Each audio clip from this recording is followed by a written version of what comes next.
हमारी समझ में है, जो पैगंबर ने बताया, आपके पैगंबर ने बताया कि जिस कौम को अपने रहनुमाओं की समझ ना हो उसके ऊपर जालिम हुक्मरानों को मुसल्लत कर दिया जाता है।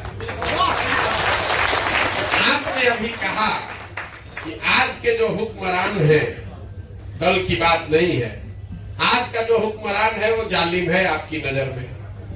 ठीक बात है, आप अपने पैगंबर की उसी कही हुई बात को आधा पढ़ रहे हैं, आधा नहीं पढ़ रहे हैं। आपसे गलती पहले हुई है तभी तो आपके ऊपर जालिम। हम तो गलत हो सकते हैं, पैगंबर तो गलत नहीं हो सकते। तो मुसलमानों को इस बात की चिंतन करनी चाहिए। मुसलमानों को चिंता बहुत है, चिंतन नहीं है।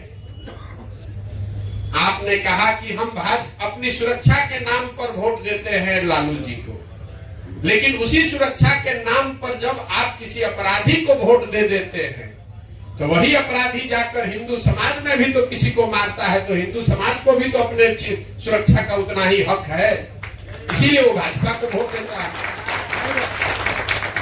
तो सामंजस्य तब बनेगा जो बात गांधी ने बताई कि जब मुसलमानों की सुरक्षा और हिफाजत की चिंता हिंदू करेगा और हिंदू की सुरक्षा की चिंता मुसलमान करेगा, तब न बात बनेगी।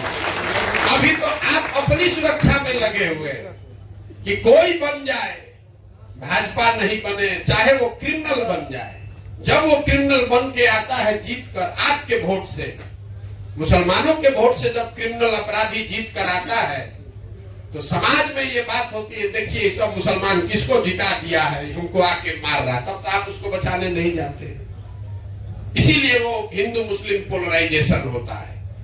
आप भी, आपको अपने सुरक्षा का चिंता है, अपने हिंदू भाइयों की सुरक्षा का चिंता भी नहीं है।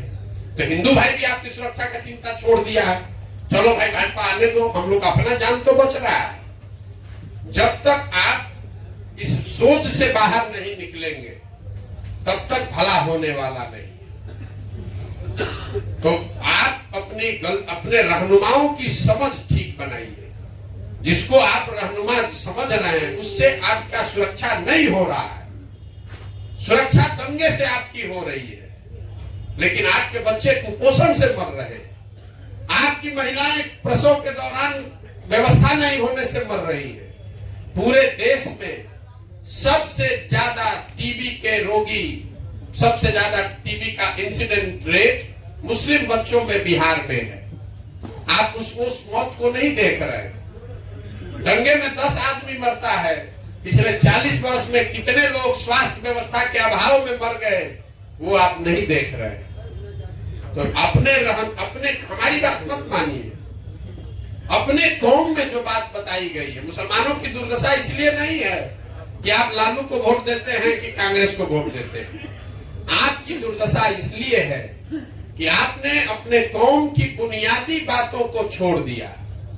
आपके कौम में ये बात बताई गई है कि बिना जद्दोजहद के जीवन में कुछ हासिल नहीं हो सकता है। अगर गलत बोल रहे हैं तो बताइएगा।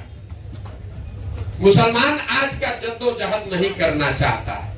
आप 5 बरस बैठ के यही सोचते रहते हैं कौन भाजपा को हराएगा, कौन भाजपा को हराएगा।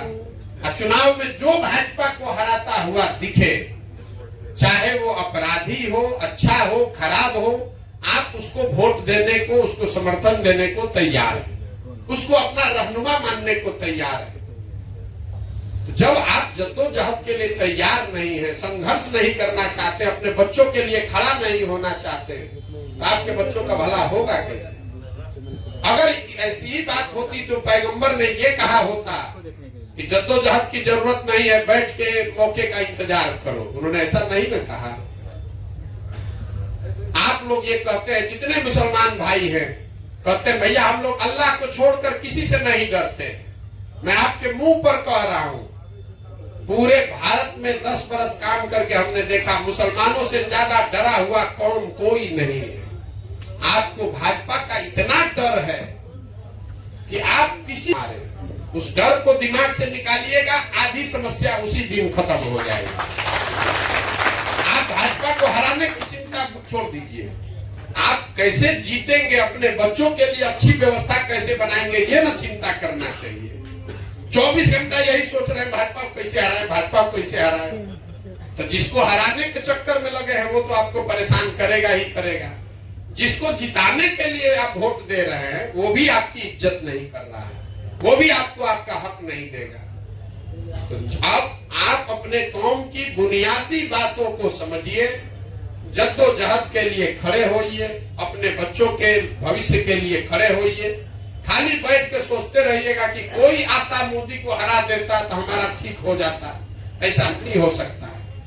मेरा यही सुझाव है, मानना नहीं मानना आपकी मर्जी है।